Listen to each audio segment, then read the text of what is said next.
चुनाव की डुगडुगी बच चुकी है। आपको बता दें कि धरतीपुत्र मुलायम सिंह यादव के निधन के बाद मैनपुरी में 5 दिसंबर को चुनाव होना है। ऐसे में सपा ने डिंपल यादव को मैदान में उतारा है, तो वहीं मैनपुरी के पूर्व सांसद तेज प्रताप यादव ने प्रेस कॉन्फ्रेंस कर जानकारी देते हुए ये कहा है कि डिंपल यादव मैनपुरी से भारी बहुमत से विजय होंगी। उन्होंने आगे कहा कि बीजेपी लोकतंत्र का गला घोटने का काम करती है। उन्होंने कहा कि नेताजी के मैनपुरी की जनता के लिए नेताजी ने बहुत काम किया है।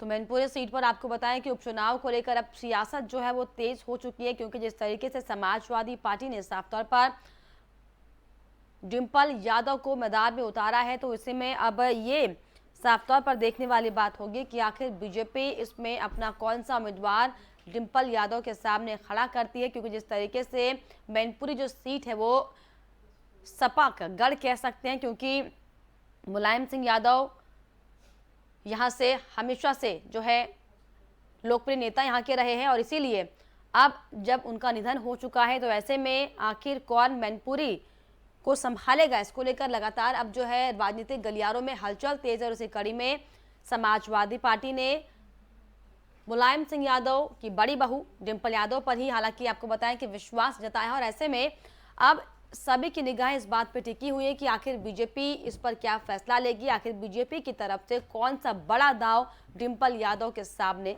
खेला जाएगा।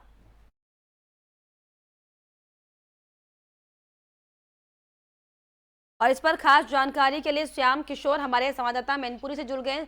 श्याम, जिस तरीके से जो सियासत अब तेज होती हुई दिखाई पड़ रही है उपचुनाव को लेकर, हालांकि समाजवादी पार्टी ने डिंपल यादव का नाम जो है सामने लाकर खड़ा कर दिया, ऐसे में बीजेपी में किस तरीके की अटकलें चल रही हैं?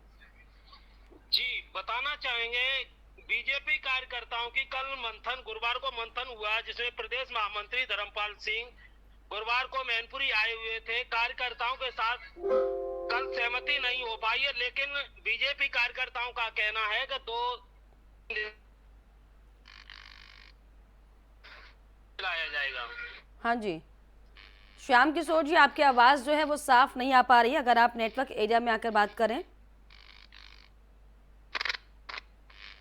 चलिए, तकनीकी खामियों के चलते जो संपर्क है वो हमारे सहयोगी से नहीं हो पा रहा है, लेकिन जिस तरीके से आपको बताएं, क्या आप मुझे सुन पा रहे हैं श्याम किशोर?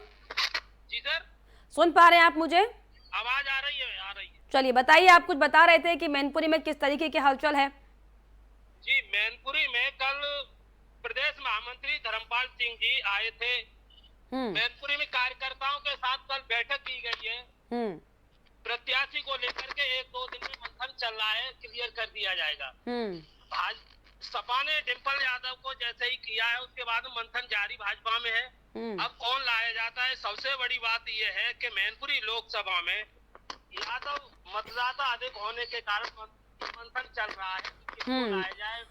तो जिस तरीके से श्याम किशोर जी, बीजेपी की कोर कमेटी की बैठक भी होने वाली है, और वहीं अगर देखा जाए तो जो अपर्णा यादव है वो प्रदेश अध्यक्ष से मुलाकात करने पहुंची, तो क्या ऐसे में कोई खिचड़ी बीजेपी पका रही है? क्या ये माना जाए कि हो सकता है कि कहीं ना कहीं बीजेपी अपर्णा यादव पर अपना दाव खेले? क्या ऐसी कोई अटकलें? जी हाँ, हलचल आ रही है। डिंपल यादव का नाम जैसे ही सामने आया, उसके बाद में कल से ये चर्चा शुरू हो गई है कि कहीं न कहीं अपर्णा यादव को भी लाया जा सकता है। जिस तरह से यहाँ मतदाता यादव है, उस हिसाब से देखा जा रहा है कि हो सकता है अपर्णा यादव को डिंपल के सामने यहाँ लाया जाए।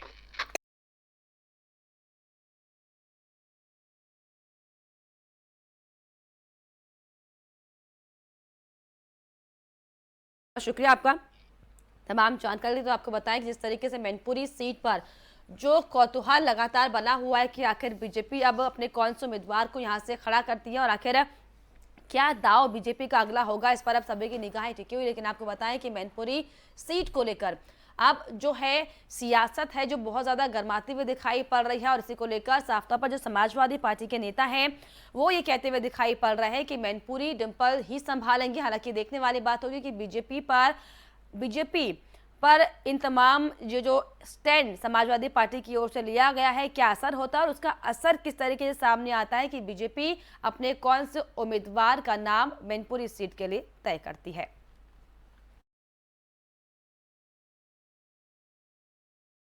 देखिए, आगे नेताजी के बाद ये पहला चुनाव इस मैनपुरी लोकसभा के लिए हो रहा है और पार्टी पूरी तरह से इस चुनाव में बल्कि करना चाहती है और नेताजी को श्रद्धांजलि के रूप में चुनाव को हम लोग देख रहे हैं और सभी नेता सभी कार्यकर्ता अपनी ताकत के साथ जैसे चुनाव में जैसे काम करते हैं उससे ज़्यादा मेहनत के साथ काम करेंगे और पूरे देश की नज़र इस चुनाव पर है और समाजवादी पार्टी बड़े अंतर से चुनाव जीती। जिम्मेदारी हमें दी है, वो जिम्मेदारी में अपने सभी सम्मानित कार्यकर्ता, सभी समाजवादी पार्टी के जनपद के वरिष्ठ नेताओं, बुजुर्ग, सम्मानित साथियों के साथ मिलकर हम लोग निभाएंगे। और ये चुनाव चल रहा है, माननीय डिम्पल यादव जी का नाम घोषित हुआ है। हम सभी समाजवादी मिलकर इस चुनाव में डिम्पल यादव जी की हजारों हजार मतों से विजयी बनाएंगे। राष्ट्रीय अध्यक्ष जी का स्वागत योग्य निर्णय है और जनताओं में बहुत उत्साह है और निश्चित रूप से मैनपुरी का जो इतिहास था उस इतिहास को बरकरार रखते हुए प्रचंड बहुमत से विजय हासिल करेंगे। अचानक से पहले चर्चाएं कुछ चल रही थी, अचानक से डिम्पल यादव का नाम आया। चर्चाएं तो लोग अपने अपने मन में करते रहते हैं, लेकिन जब तक माननीय राष्ट्रीय अध्यक्ष जी का नीतिगत निर्णय कोई सामने नहीं आता तब तक क्या